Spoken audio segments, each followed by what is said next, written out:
Բարև ընկերներ, ինչպե՞ս եք։ Կարևոր խոսելիք ունեմ ձեզ հետ։ Շնորհակալ եմ աջակցության եւ վստահության համար։ Նախ ցանկանում եմ տեղեկացնել, որ սկսել են իմ կերպարին մոտ նոր կերպարներ ստեղծվել, որոնց հետ որևէ կապ չունեմ եւ չեմ կարող ունենալ։ Սա միակ էջն է, որով մենք միշտ շփման մեջ ենք։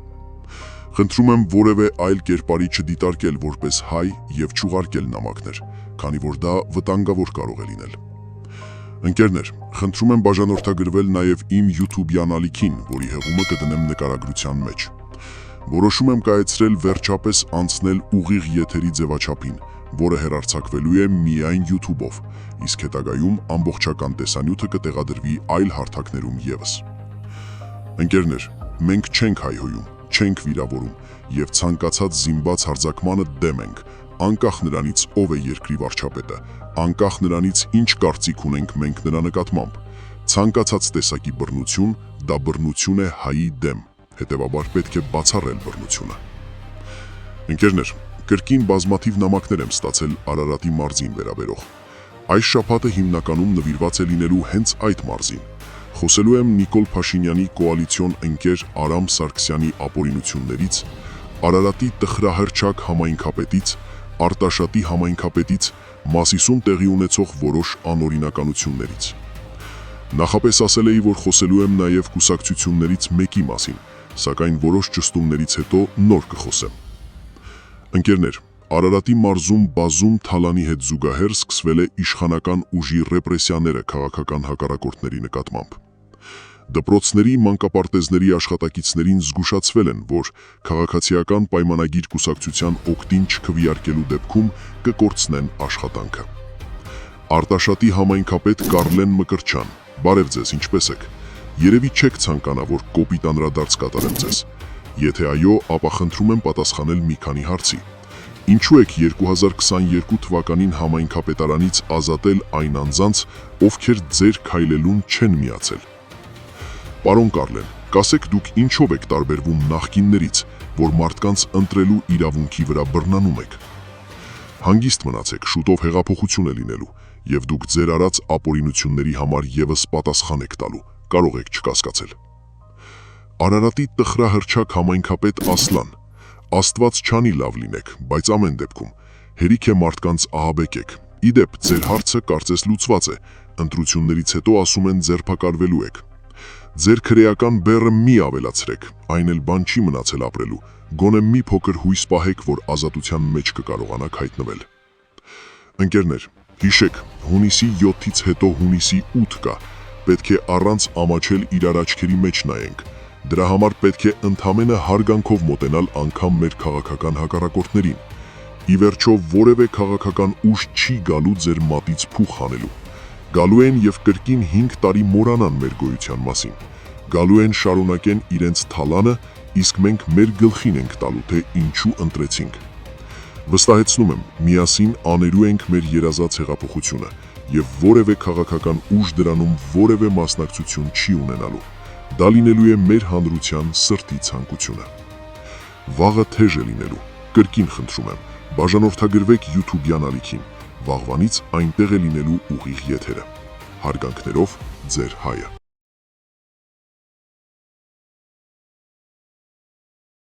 Բարև ընկերներ, ինչպե՞ս եք։ Վաղվանից կրկին անդրադառնալու եմ Արարատի մարզում տեղի ունեցող ապօրինություններին, իսկ այսօր կրկին հետաքրքիր է լինելու։ Շնորհակալ եմ աջակցության եւ վստահության համար։ Շնորհակալ եմ նաեւ հայոյանքը եւ վիրավորանքը մերժելու համար։ Մենք պետք է տարբերվենք բոլորից, ովքեր կիրառում են այդ ճղճին բառամթերքը։ Վստահ եղեք, որ յուրաքանչյուրս էլ կարող ենք հայհոյել, բայց ամեն մարդ չէ, որ կարող է իրեն կոռեկտ եւ դաստիարակված պահել, իսկ մենք այդ եզակիներից ենք։ Որքան մոտենում է ընտրության օրը, այդքան լարվում է մթնոլորտը։ Ցանկանում եմ կարճ մի բան ասել, որը շատ կարևոր է։ Այսօր մեր իրականության մեջ տարածված է մի կարծիք, որ եթե ձայն ես տալիս X կուսակցության, որը ոչ Տաշիրն է, որը Քոչարյանը, որը Բարգավաճը, ապա դուք ձեր ձայները փոշիացնում եք։ Այս կերպ փորձում են քաղաքական դաշտը մենաշնորեն։ Իրականում նման հիմարություն ասողը կարող է մաքսիմում այդ կուսակցությունների սովորական տաշով չի կլինել, ոչ ավելին, ով որոշակի գումարի դիմաց փորձում է ընդդիմության կերպար ստեղծել նախկինում թալանչի ռեժիմներից կազմած ուժերին, որն էլ իր հերթին ձեռնատու է միայն Նիկոլ Փաշինյանին։ Հիմա բացատրեմ, թե ինչու։ Արդեն 8 տարի է ինչ երկրում իրենց ընդդիմադիր են համարում նախկինում երկիրը թալանած ուժերը, ովքեր ոչ միայն իրավունք չունեն այլևս քաղաքականությամբ զբաղվելու, այլև պետք է լինեին համապատասխան քրեակատարողական հիմնարկներում։ Գրեթե բոլոր լրատվամիջոց կոչվածները, իհարկե համապատասխան վճարի պարագայում, սատարում են այդ ուժերին եւ մեղադրում իրական ընդդիմադիր մարդկանց եւ խմբերին ձայներ փոշիացնելու մեջ։ Իսկ ով է ասել, որ նույն այդ ուժերը ձայներ չեն փոշիացնում, որպեսզի ժողովուրդը իրապես ազատվի այս իշխանություններից։ Հենց այդ ուժերը եւ լրատվամիջոցներն են ապակողմնորոշում, խաբում, ստում, թե իրենք գալիս են երկիրը փրկելու։ Պարոնայք, դուք 30 տարի ժամանակ եք ունեցել երկիրը փրկելու, բայց չեք արել, այլ ընդհակառակը, այնպես եք արել, որ երկիրը գնա կործանման, թալանել եք բանակը, մեզ, հանրության մեծ մասին վերաբերվել եք որպես ստրուկների։ Ընկերներ, շատերն են հարցնում այս կամ այն ուժի մասին ինչ կարծիք ունեմ։ Վերոնշյալը վերաբերվում էր այդ ուժերից հարուստներին եւ նախկիններին։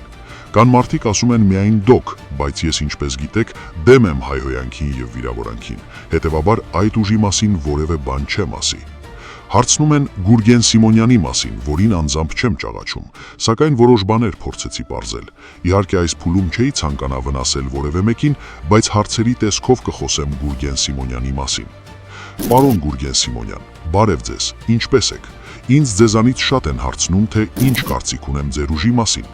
Անկեղծորեն հարցեր եմ ուզում ուղղել, հույսով եմ նույն անկեղծությամբ կպատասխանեք։ Պարոն Գուրգեն Սիմոնյան, նախ ցանկանում եմ իմանալ որտեղից ձեզ այդքան մեծ գումարներ։ Երկրորդ, ձեր հայրը ինչ կապ ունի Հանրապետական նախկին ազգային ժողովի նախագահ Արա Բաբլոյանի հետ։ Արդյոք կապ ունեք Սերժ Սարգսյանի փեսա Միքայել Մինասյանի կամ Միշիկի հետ։ Խնդրում եմ պատասխանել այս հարցերին առանց ենթատեքստեր ման գալու, որպեսզի կարծիք կազմեմ ձեր մասին եւս, ինչպես նաեւ իմ հետևորդները լինեն տեղեկացված։ Ընկերներ, բազմաթիվ նամակներ եմ ստացել նաեւ մեկ այլ կուսակցության ղեկավարի մասով, խոսքը Քոչարի կուսակցության ղեկավար Արտակ Սարգսյանի մասին է։ Համացանցից փորձեցի իմանալ ում մասին է խոսքը։ Պարզվեց խոսքը գնում է Քենիայի նախկին փոխոստիկանապետ Արտակ Սարգսյանի մասին։ Սակայն որոշակի տեղեկատվություն ստացել եմ, բայց խնդրում եմ բոլոր նրանց, ովքեր տիրապետում են տեղեկատվության, կիսվել իմ հետ։ Այս ուժին կանդրադառնամ վաղը։ Ընկերներ, իսկ հիմա մի քանի ապօրինությունների մասին, որոնք տեղի են ունենում գործող իշխանության ներկայացուցիչների կողմից։ Խոսքը գնում է Շենգավիթի մարզադպրոցի նորանշանակ տնօրեն Կարեն Ասմարյանի մասին։ Տեղեկություններ եմ ստացել, որ սույն անձը մտերմիկ հարաբերությունների մեջ է Երևանի տխրահարչակ քաղաքապետ Տիգրան Ավինյանի հետ։ Ըստ տեղեկատվության, Կարեն Ասմարյանը վարձավճարով տրված տարածքների գումարները չի մուտքագրում պետբյուջե, այլ յուրացնում է, իսկ ովքեր դեմ են խոսում տվյալ տնօրենին, արագ ազատվում են աշխատանքից։ Կարեն Ասմարյան, ինչպե՞ս եք։ Այդ մետաղյա պահարանը ձեզ ինչ վնաս էր տվել, որ խորովածի մանգալի եք վերածել, կամ ինչ եք անում այդ գումարները։ Պարոնայք ոստիկաններ, դուք ինչպե՞ս եք։ Հասկանում եմ, որ հրաման ունեք շատ ապօրինություններ չնկատել, բայց կարծում եմ ձեր մեջ պետք է արթնանա հայի թասիբը։ Հույս ունեմ կստուգեք այս տեղեկատվությունը։ Ընկերներ, վաղվանից կխոսեմ մեկ քաղաքական ուժի մասին, կխոսեմ թե լավ, թե վատ կողմերի մասին, կխոսեմ նաև ձեր ուղարկած նամակներից, կխոսեմ Արարատի մարզում տեղի ունեցող ապօրինություններից։ Վաղը խոսելու եմ Քոչարի կուսակցության մասին, եթե նախապես կլինեն տեղեկություններ, խնդրում եմ անձնական նամակով կիսվել իմ հետ։ Հարգանքներս, ձեր հայը։